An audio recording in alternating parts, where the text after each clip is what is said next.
What's up, guys? So today we're going to talk about the worst transmissions in the world. Some transmissions help sports cars become quicker, other transmissions help boring cars become more fun, but some absolutely suck and should never have been implemented in the first place. But before we get started, I want to thank our sponsor for this video, GarageAmino, who has solved the problem I have with Facebook. When I post on Facebook, all I do is post pictures of cars. And the issue is, most people on Facebook don't care about cars. So one, they unfollow me. Two, they think I'm weird and want to marry my car, which may or may not be true. But now with GarageAmino, you are in a community of people who actually love cars just like you and I. You can join public chat groups ranging from things like talking about E90 BMWs, which was my first car, to starting an automotive YouTube channel, which actually I'm a part of and going to participate in more, trying to help people out. So join GarageAmino, the link is in the description below. Let's get to the worst transmissions in the world.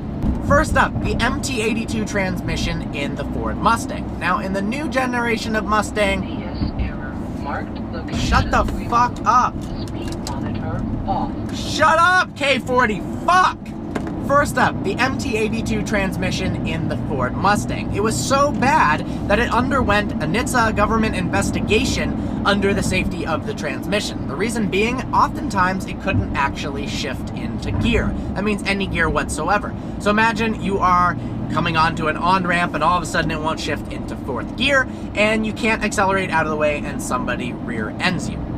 Other problems. Well, Eddie had an MT82 transmission in his Boss 302, and when going from fourth to fifth gear, his fifth gear completely vanished, it was gone, and it cost thousands of dollars to replace. Some people report problems of pushing in the clutch pedal and it not returning to its upright position. There are inherent issues with the design of the transmission, and honestly, they should have fixed it before coming out with the new generation. And even still, it's not that good of a transmission. Switch it to a Tremec or something like that. MT82 sucks. Next up, another transmission that hits close to home, the E-gear transmission in the first generation of the Gallardo. Why is it a problem? Well, it's good at one thing, that's full throttle shifts, snapping your neck back into the seat. It's a bunch of fun. But driving around town and in terms of clutch life and reliability, it is terrible.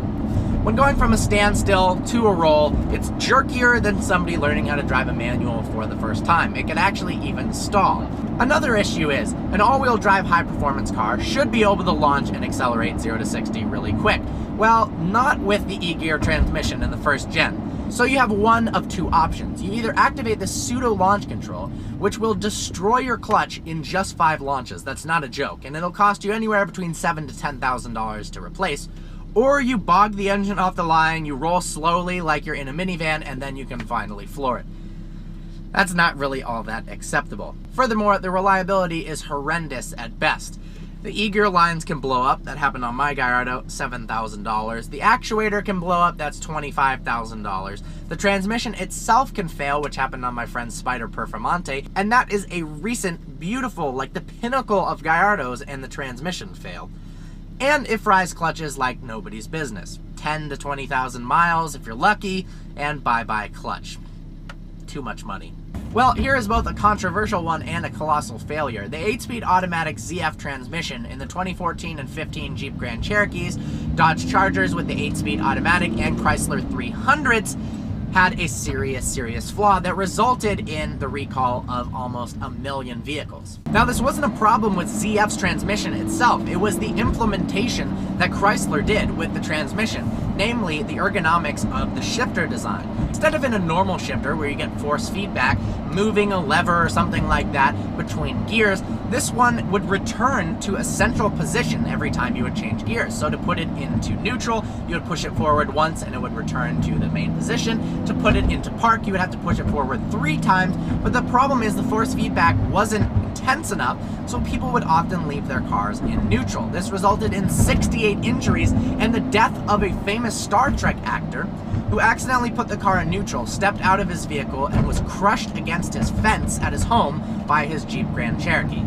That is a shitty design. Another on the list of epic failures, from 2005 to 2010, Nissan's Xterra, Pathfinder, and Frontier had issues with coolant leaking and seeping into the transmission. At first that would cause vibration issues, then it would cause stalling, and of course eventually would result in total failure of the transmission. So what did Nissan do about this issue? Well, after a lawsuit, not really much at all. If your transmission failed under 80,000 miles, which pretty much none of them did, they would cover it. Between 80,000 and 100,000 miles, they would subsidize it, so it cost you about $3,000 for getting a new transmission, which already is ridiculous considering the price of the Nissans at the time. And for ones with over 100,000 miles, now usually the problem would occur at about 90,000 or 100,000, the transmission wouldn't be covered at all, and it would cost you $4,500. Nice, so an inherent problem with the transmission would be left to the customers to pay for themselves.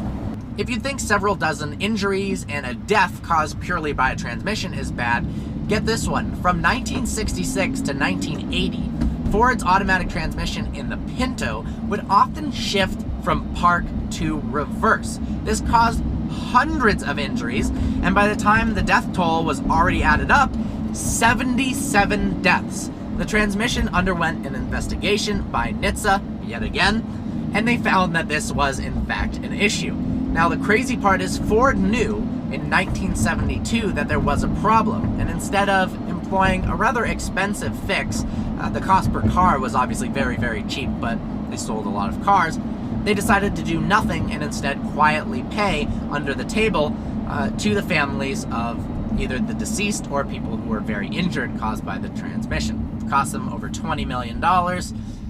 Not a good transmission design. So there you have it, some of the worst transmissions ever created.